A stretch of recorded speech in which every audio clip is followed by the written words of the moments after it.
Hello friends, तो हम double A note से न्यूरो एनाटॉमी के एमसीक्यूज पढ़ रहे थे। तो यहाँ तक हमने पढ़ लिए थे। आज 511 है। Person with pituitary adenoma having bitemporal heteronymous hemianopsia lesion lies at central optic chiasma, ये बार बार पढ़ा हुआ है। Female present with weakness in legs है upon MRI bilateral infarct in frontal lobes at track involve will be. तो weakness in legs है मतलब मसल्स में वीकनेस हो रहा है, और मसल्स को कंट्रोल करते हैं कौन से? मोटर न्यूरॉन्स, अपर और लोअर मोटर न्यूरॉन। तो अब ब्रेन में इशू है, तो ब्रेन में अपर मोटर न्यूरॉन लीजन होते हैं, अपर मोटर न्यूरॉन्स प्रेजेंट होते हैं, और वो कहाँ से ओरिजिनेट हो रहे होते हैं? सेरेब्रल कॉर्टेक्स तक। तो अब दोनों फ्रंटल लोब्स में हमारे पास क्या है? इन्फेक्शंस हैं। तो मतलब दोनों फ्रंटल लोब्स के जो कॉर्टेक्स होता है वो डैमेज है, और कॉर्टेक्स में कॉर्टिकोस्पाइनल ट्रैक्स होते हैं। तो इसका आंसर भी है। Pain, temperature and crude touch is carried by which of the following track. अब पेन और टेम्परेचर का आपको पता है लेटरल स्पाइनोथैलेमिक ट्रैक कैरी करता है, और क्रूड टच को एंटीरियर, और कभी कभार इनको हम साथ में भी कह देते हैं कि एंटीरियर लेटरल स्पाइनोथैलेमिक ट्रैक। तो यहाँ पर तो एंटीरियर दोनों को साथ कहना होगा ना, दोनों पाथवेज के सेंसेशन इन्होंने बताए हैं कि लॉस हो गए हैं ना। तो anterior lateral spinothalamic track damage है। पोस्टीरियर या डार्सल कॉलम में आपको पता है क्या क्या लॉस होता था? प्रोप्रियोसेशन, फाइन टच और वाइब्रेशन वगैरह। Interruption of cervical sympathetic chain result in Horner syndrome with sympathetic nerves to the eye are affected. Which one of the following is the commonest finding है? Drooping eyelid on affected side, ये भी मैंने बार बार आपको पढ़ाया हुआ है। हार्नर syndrome case में sympathetic fibres damage होते हैं, तो सिंपैथेटिक फाइबर्स क्या कर रहे थे? अपर आईलिड को ओपन रख रहे थे, क्योंकि उसमें टार्सल मसल जो होता है या मुलर मसल, उसको सिंपैथेटिक नर्व सप्लाई कर रहे होते हैं। तो वो जब डैमेज होंगे सिंपैथेटिक नर्व, तो वो मुलर मसल फंक्शन नहीं करेगा, अपर आईलिड ओपन नहीं हो सकेगा, उसकी ड्रूपिंग हो जाएगी। तो ये सबसे बेस्ट ऑप्शन है। अब पेशेंट हार्नर सिंड्रोम में 3 सिम्टम होते थे। एक ड्रूपिंग ऑफ आईलिड था, दूसरा एनहाइड्रोसिस थी, मतलब स्वेटिंग नहीं होगी क्योंकि सिंपैथेटिक फाइबर स्वेटिंग करवा रहे होते हैं। तो ये हमारे पास सिम्टम्स होते हैं, और प्यूपिल भी कॉन्स्ट्रिक्ट हुआ पड़ा होता है। A patient presented with paralysis of right limb and right lower face along with homonymous heminopsia lesion is present in which of the following है? तो इंटरनल कैप्सूल में है।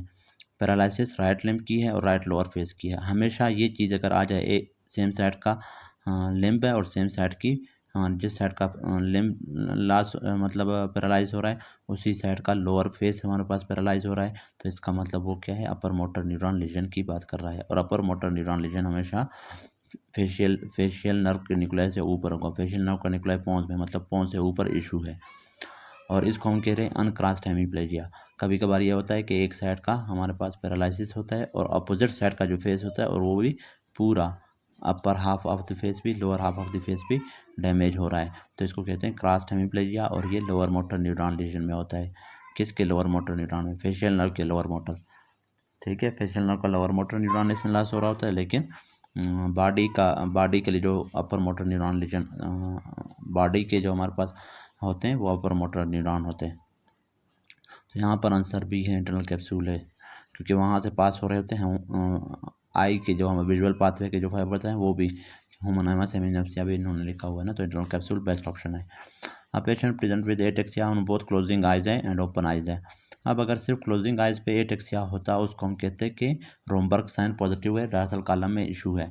लेकिन अगर एक बंदा है ओपन आइज और क्लोजिंग आइज दोनों में, ओपन आइज में भी उसको इशू है, वो ठहर नहीं सकता, वो गिरता है, तो ये सेरिबेलर लीजन है, सेरिबेलम में। ठीक है, patient fall on close eyes है ओनली पॉजिटिव रोमबर्ग डीसीएमएल में।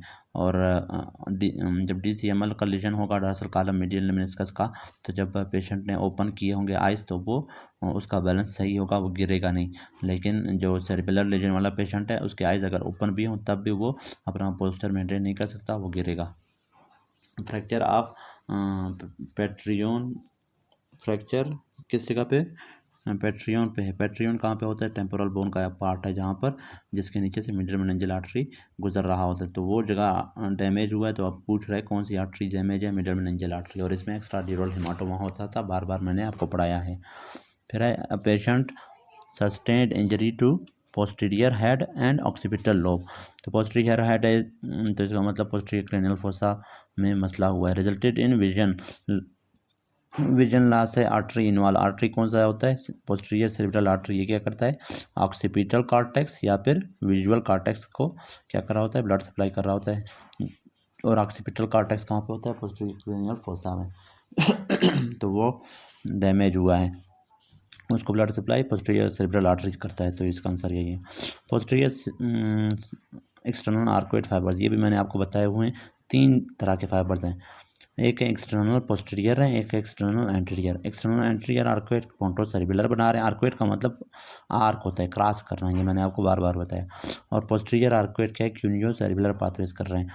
इंटरनल आर्कुएट फिर टासल मीडियल मेनिस्कस, ये भी आपको पढ़ाए हुए हैं। तो आपने पहले पीछे वाले तमाम लेक्चर सुनने, क्योंकि रिलेटेड होते हैं। A patient presented with right side hemiplegia without sensory loss.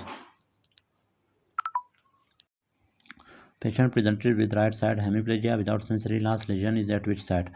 तो मतलब प्योर मोटर स्ट्रोक हुआ है। तो प्योर मोटर स्ट्रोक हमारे पास इंटरनल कैप्सूल में होता है। राइट साइड की बॉडी का हेमीप्लेजिया, तो इसका मतलब लेफ्ट इंटरनल कैप्सूल में। Lesion of one side of internal capsule causes pure motor stroke of other side.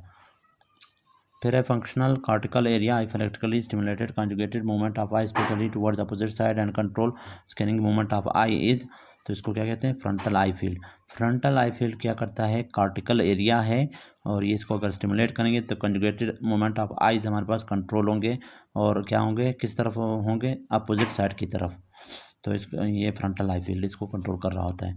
35-year-old male presented with non fluent expressive motor efficiency of dominant hemisphere, which area of brain is involve. बार बार आया हुआ है, ये है Broca's area है, area 44-45 भी इसको कहते हैं।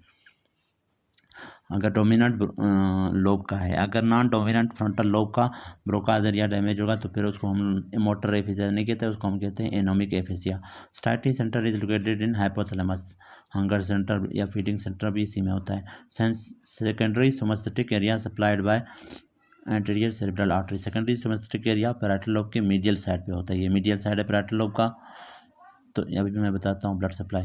तो medial side of frontal lobe, medial side of parietal lobe, इन दोनों को सप्लाई करता है क्या? ACA, anterior cerebral artery. और ये जो लेटरल साइड हो गया, ये राइट साइड की मैंने फ्रंटल और पैराइटल बनाए।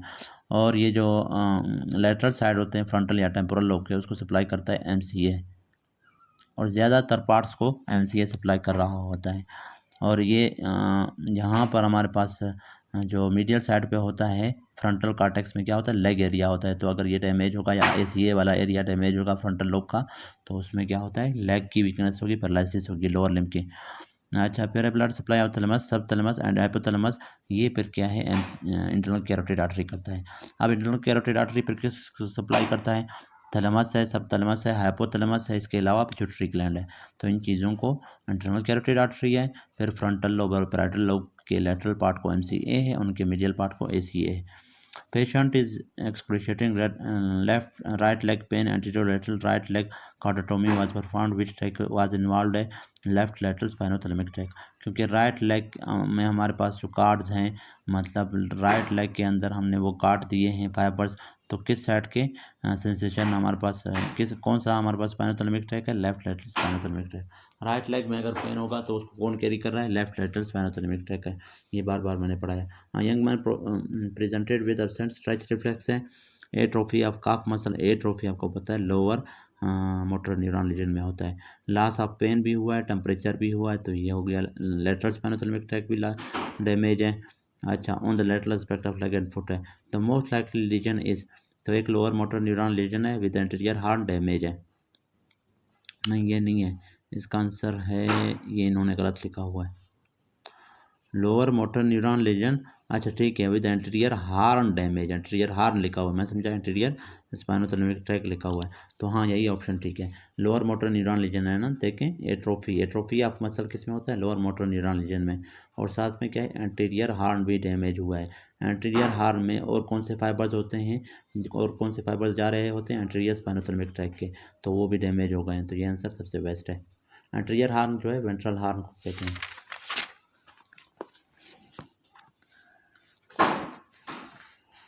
फिर है patient has last of vibration proprioception and 2 point discrimination है। तो lesion of which of the following tract है, ये है dorsal column medial meniscus system, ये हमने पढ़ा हुआ है।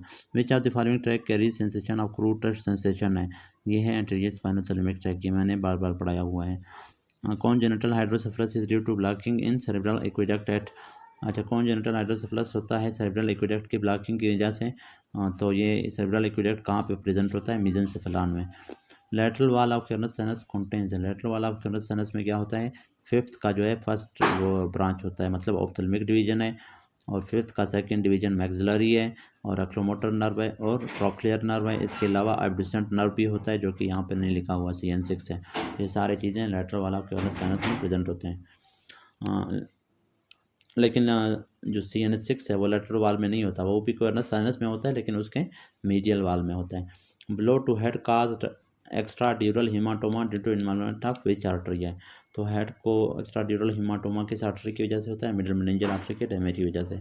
अब 54-year-old male went to doctor with complain of weakness of left half of the body है, on examination he has tremors of left hand है at the end of movement, मतलब intentional tremor, at the end of movement आ गया तो intentional tremor है। तो इसका मतलब लेफ्ट सेरिबेलम में लीजन है, क्योंकि लेफ्ट साइड के ऊपर हाइपोटोनिया भी है, लेफ्ट लिम्ब में हाइपोटोनिया है, और tendency to fall on left side है। तो सारे लेफ्ट साइड के हमारे पास प्रॉब्लम्स हैं, और आपको पता है सेरिबेलर लीजन सेम साइड के प्रॉब्लम्स प्रोड्यूस करता है।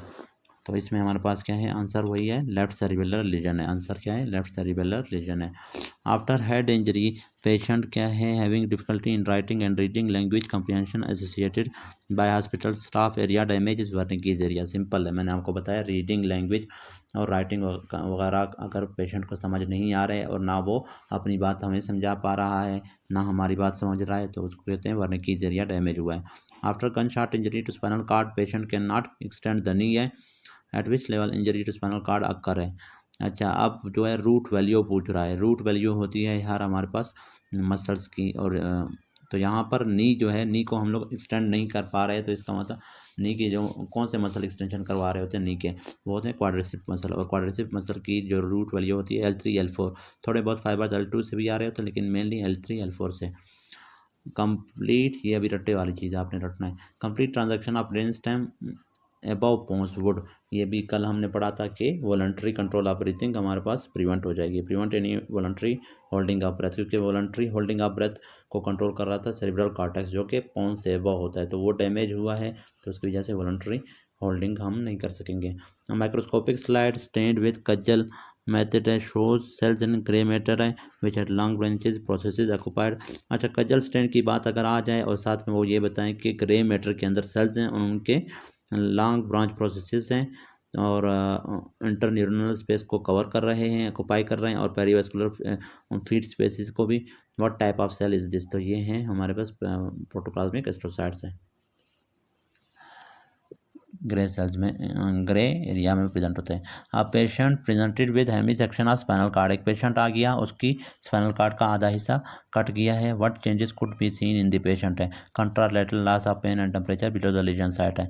ये हमने पढ़ा हुआ है कि पेन और टेम्परेचर कंट्रालेटरल लॉस होते हैं बिलो द लीजन, और अगर डार्सल कॉलम की जो सेंसेशन है वो इप्सिलेटरल वाले लॉस होते हैं। और lower motor upper motor neuron lesions भी बिलो द लीजन होगा, अपर मोटर न्यूरॉन साइंस होंगे, लेकिन इसी लेटरल अपर मोटर न्यूरॉन है। Middle meningeal artery is the branch of maxillary artery, ये हमने बार बार पढ़ा हुआ है। एम से मिडिल मेनिंजियल आर्टरी, एम से maxillary. If sympathetic supply is completely cut off what will be the level of section है, ये है आर थोरेसिक, लेकिन ये थोरेसिक और लंबर दोनों होने चाहिए थे ना, क्योंकि थोरेसिक और लंबर दोनों एरिया से निकल रहे होते हैं क्या, सिंपैथेटिक आउटफ्लो। तो ये क्या कह रहे हैं, इस completely cut off what will be the level of section, लेकिन ये कि लंबर तमाम एरिया में सिंपैथेटिक सप्लाई नहीं होता, कुछ एरियाज तक होता है, बाद में पैरासिम्पैथेटिक स्टार्ट होता है L4 L5 पे। तो इस वजह से हमने सिर्फ आर्थोरेसिक लिखा हुआ है। विच स्ट्रक्चर इज, क्योंकि वो प्योरली उसमें वो होते हैं सिंपैथेटिक।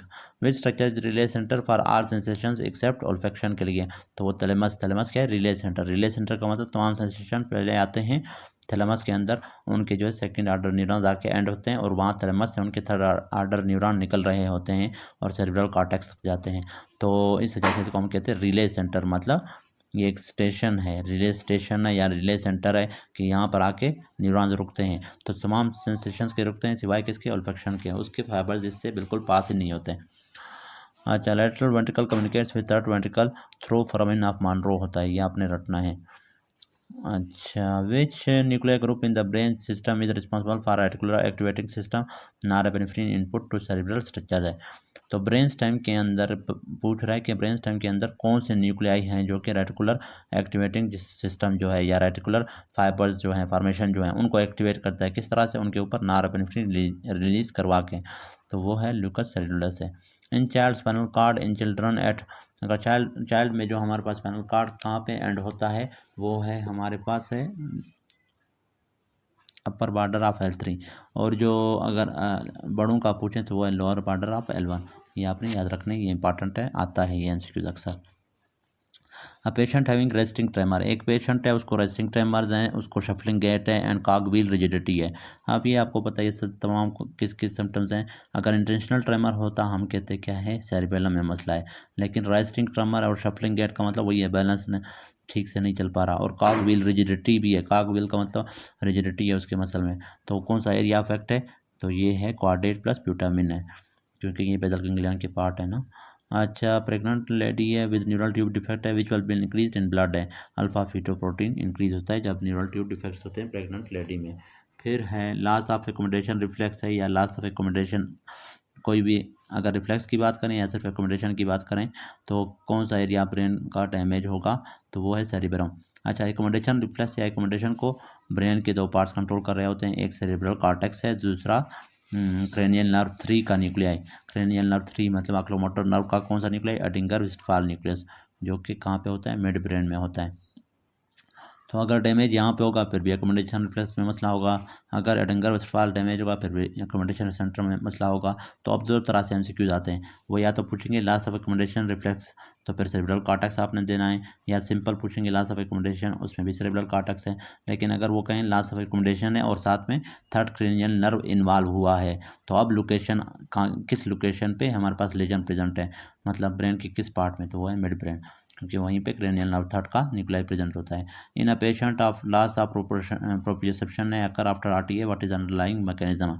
अच्छा, इसमें आपने कंफ्यूज नहीं होना, अगर वो पूछते in a patient loss of proprioception occur after RTA, तो वेयर इज़ द लेजन, तो फिर आप कहते हैं रासल कालम। लेकिन यहाँ पर उन्होंने पूछा है वो मैकेनिज़्म, तो जब भी मैकेनिज़्म की बात करें तो आपने लेटरल इनहिबिशन को करेक्ट करना है, ठीक है। लॉस ऑफ प्रोप्रियोसेप्शन, तो लीजन कहाँ पे है, पोस्टीरियर कॉलम या डोर्सल कॉलम में। लॉस ऑफ प्रोप्रियोसेप्शन मैकेनिज्म, तो फिर लेटरल इनहिबिशन करेक्ट है। Which of the following is the sign of cerebellum lesion, cerebellar lesion के बहुत सारे साइन होते हैं, जैसे कि हाइपोटोनिया है, गेट एटेक्सिया है, पोस्चर इंस्टेबिलिटी है, डिसआर्थरिया वगैरह है, मतलब मूवमेंट के डिसऑर्डर्स हो जाते हैं। तो इनमें से सबसे बेस्ट क्या है, ये रेस्टिंग ट्रेमर ये तो नहीं होता, इंटेंशनल ट्रेमर होते हैं सेरिबेलम में। साइनर्जिज्म भी नहीं होता, डिसआर्थरिया, हाँ डिसआर्थरिया होता है। डिसआर्थरिया का मतलब ठीक से बात नहीं कर पाता। तो एक फंक्शन सेरिबेलम का क्या था, मूवमेंट की कोऑर्डिनेशन था, तो मूवमेंट की कोऑर्डिनेशन नहीं होगी जिसकी वजह से वो ठीक से बोल नहीं पाएगा, डिसआर्थरिया भी होगा, और उसी मूवमेंट की कोऑर्डिनेशन ना होने की वजह से वो ठीक से चल नहीं पाएगा, उसका एटेक्सिया होगा। और बैलेंस और पोस्चर वो उसका दूसरा फंक्शन है, और तीसरा क्या है, टोन को मेंटेन करना। लेकिन अगर लीजन होगा तो टोन इंक्रीज नहीं बल्कि डिक्रीज होगा। Substance causing peripheral neuropathy and degeneration of myelin in CNS है, लीड है। 30-year-old फीमेल विद फीवर है, हेडेक है, टोसिस है, मिड्रियासिस है, एंडोसोकोरिक बायलैटरल ओरिजेंटल डिप्लोमिया, कौन सा इन्वॉल्व है। अब टोसिस वही है, टोसिस किसको बोलते हैं, वही ड्रूपिंग ऑफ आईलिड। तो ड्रूपिंग ऑफ आईलिड के दो काजेज थे, एक हार्नर सिंड्रोम में भी ड्रूपिंग होता है क्योंकि वो भी अपर आईलिड को सप्लाई कर रहे होते हैं सिम्पथेटिक नर्व, और दूसरा अक्लोमोटर नर्व डैमेज होता है, अक्लोमोटर नर्व भी सप्लाई कर रहा होता है, अपर आईलिड को ओपन रख रहा होता है। तो वो जब डैमेज होता है थर्ड क्रेनियल नर्व या अक्लोमोटर नर्व, तो उसमें भी अपर आईलिड नीचे ड्रूप करता है, जिसको कहते हैं प्रोसेस। और साथ में थर्ड क्रेनियल नर्व क्या है, प्यूपिल को भी सप्लाई कर रहा था, तो प्यूपिल को जब सप्लाई कर रहा था अब वो डैमेज हो चुका है, तो अब क्या करेगा, प्यूपिल को कंस्ट्रिक्ट नहीं कर पाएगा, और सिम्पथेटिक फाइबर्स जो प्रेजेंट थे वो प्यूपिल को अब क्या करेंगे, डायलेट करेंगे, इसको कहते हैं मिड्रियासिस। और बायलैटरल हॉरिजॉन्टल डिप्लोपिया वैसे भी आपको पता है थर्ड क्रेनियल नर्व में होता है, तो ये सिंपल है, अक्लोमोटर नर्व है। A patient has loss of abduction of eye, तो ये भी सिंपल है, एबडक्शन ऑफ आई कौन करता है, abducent nerve. Left astereognosis is caused by the lesion of which area the brain है, तो राइट इंटरनल कैप्सूल में जब मसला होगा तो लेफ्ट। असल में यहाँ पर इन्होंने पैराइटल लोब देना चाहिए था, वो यहाँ पर प्रेजेंट नहीं है, तो पैराइटल लोब से यहाँ पर इंटरनल कैप्सूल सबसे बेस्ट ऑप्शन है।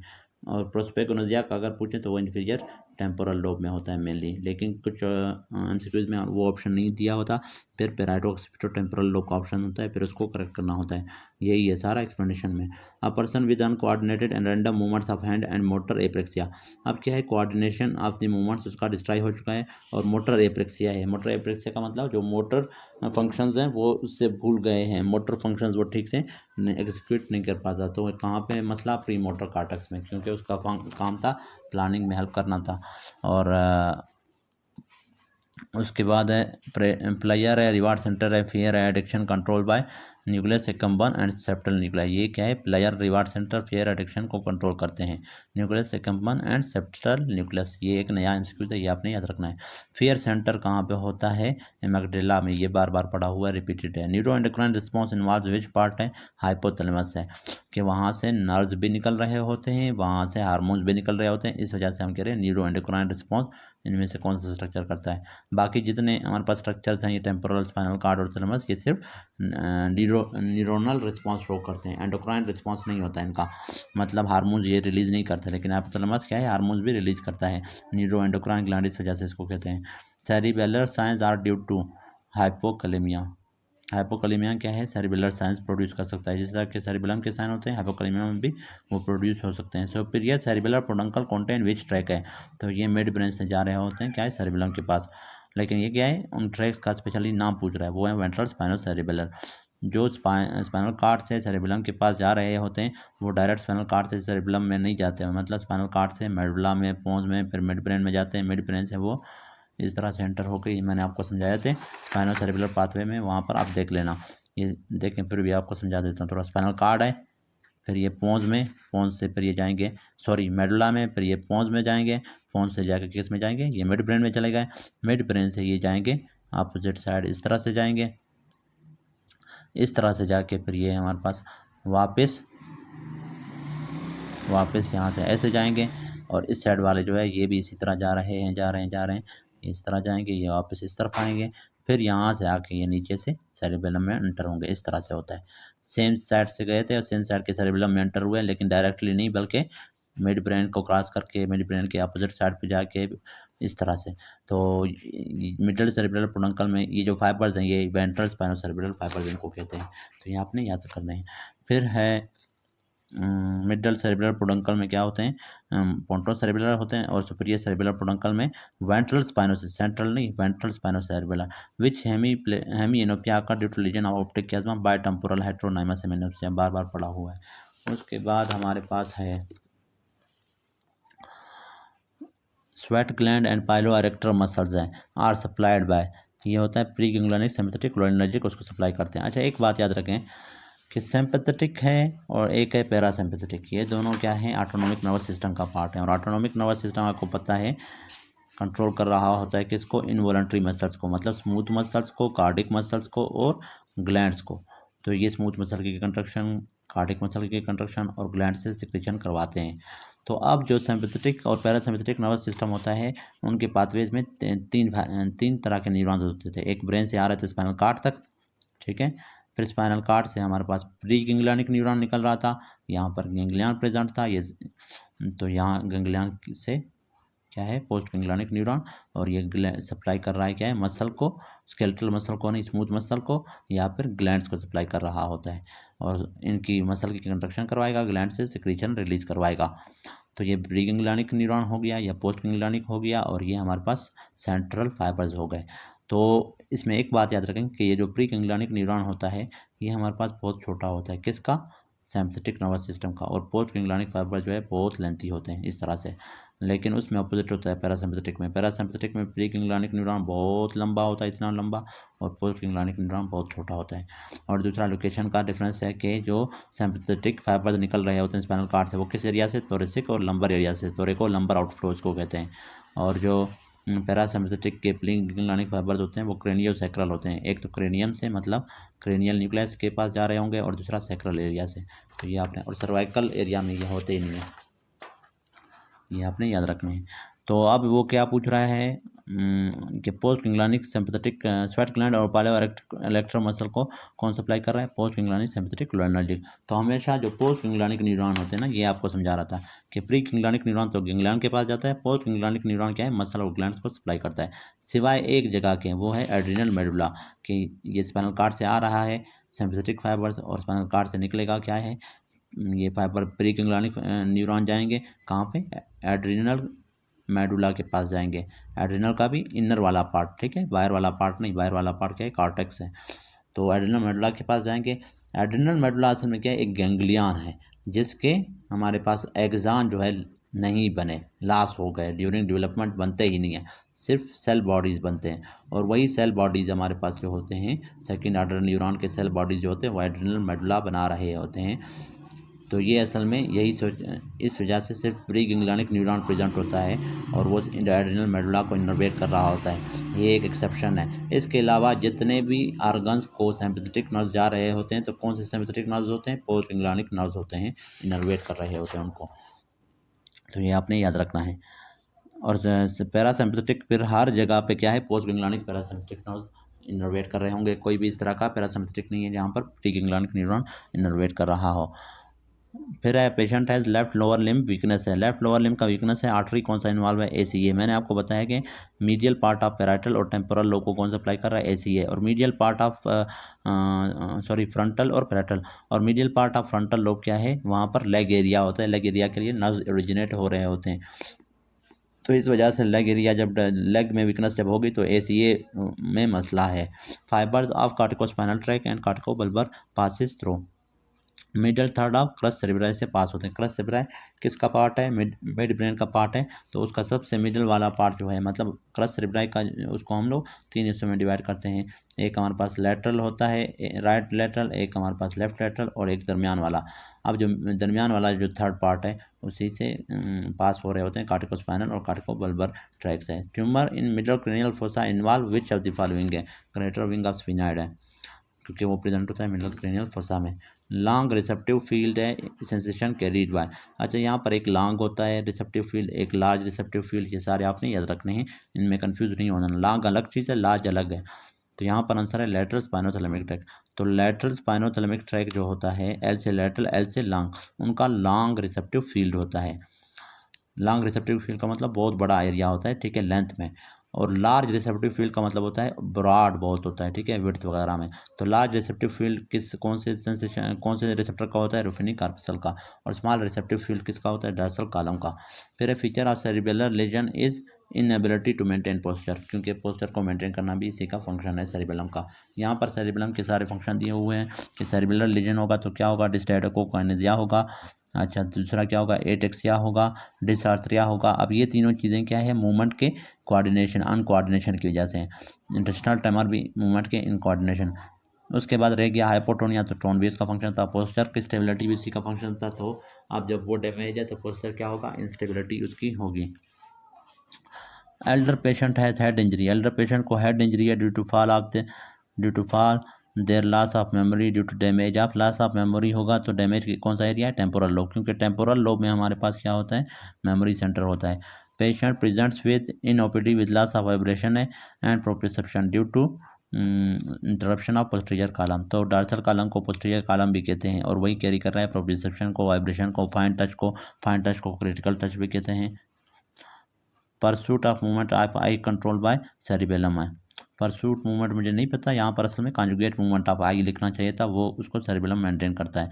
Which cells in retina cause self generation of impulse.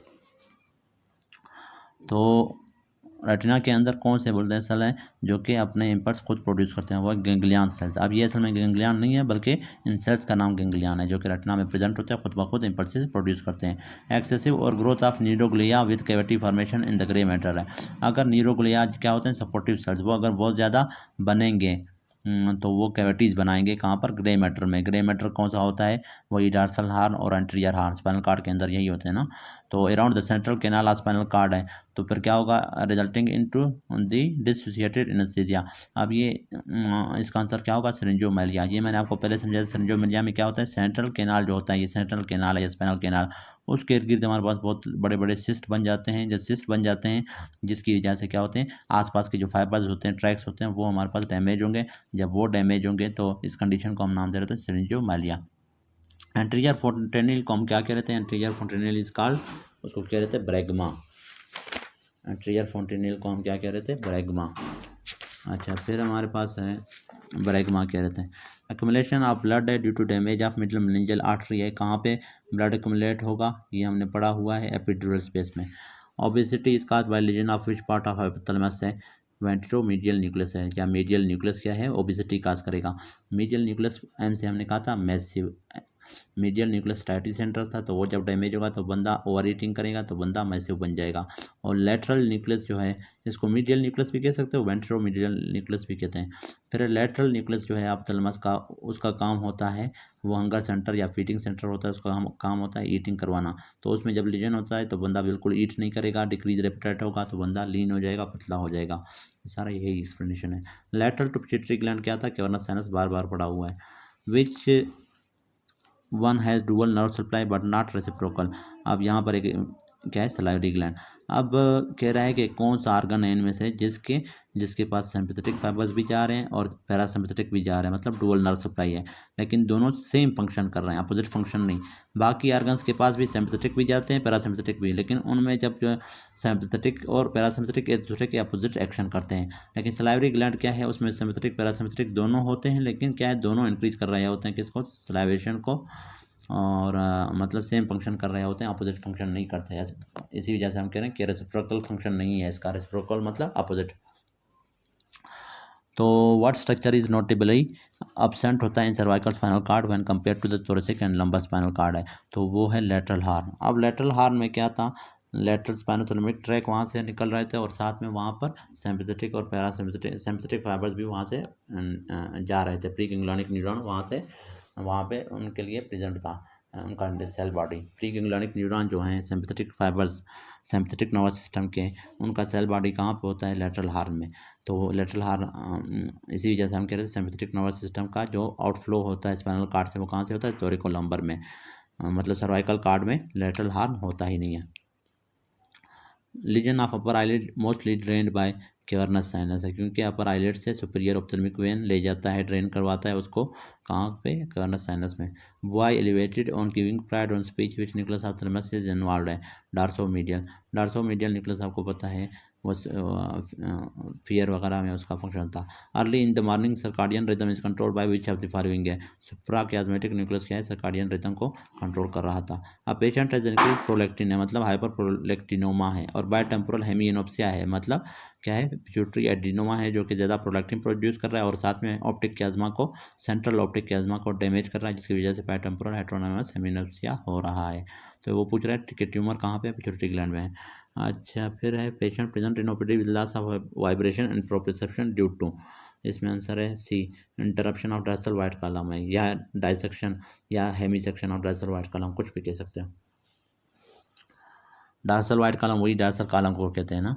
Limbic system work with which of the for behaviour and motivation, तो बिहेवियर एंड मोटिवेशन के लिए प्री फ्रंटल कॉर्टेक्स फंक्शन करता है, लेकिन साथ में लिम्बिक सिस्टम भी उसके साथ कोऑर्डिनेट करता है। Corneal reflex due to cotton place in this side is carried via ophthalmic branch of trigeminal nerve, मतलब कार्नियल रिफ्लेक्स का जो सेंसरी या अफरेंट फाइबर्स होते हैं वो ऑप्थेल्मिक ब्रांच होता है, और उसकी जो इफेरेंट फाइबर्स होते हैं वो फेशियल नर्व के थ्रू होता है।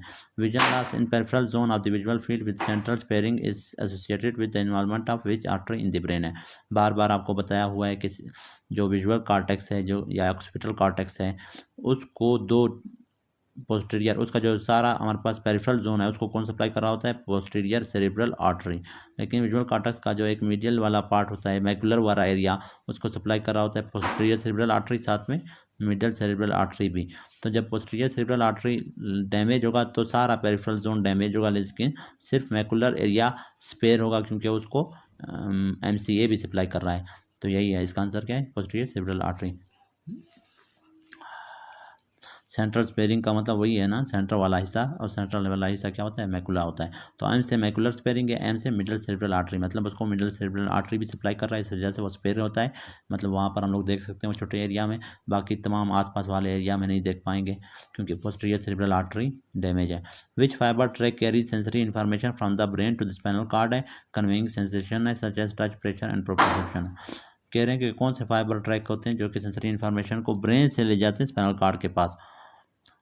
तो ये हमारे पास है डॉर्सल लेमिनिस्कस है। अच्छा, ये डॉर्सल लेमिनिस्कस वैसे ज़्यादातर जो सेंसेशन होते हैं वो जाते हैं क्या, स्पाइनल कार्ड से ब्रेन के पास, लेकिन यहाँ पर सिर्फ एक एक्सेप्शन है कि ब्रेन से भी कुछ सेंसरी फाइबर जाते हैं स्पाइनल कार्ड के पास, उनको कहते हैं डॉर्सल लेमिनिस्कस है। A patient known case of hypertensive, he has stroke 1 year back है विद विजन लॉस है, now his stroke and vision is improving है, actively he had complain of left homonymous hemianopsia with left hemispatial neglect है।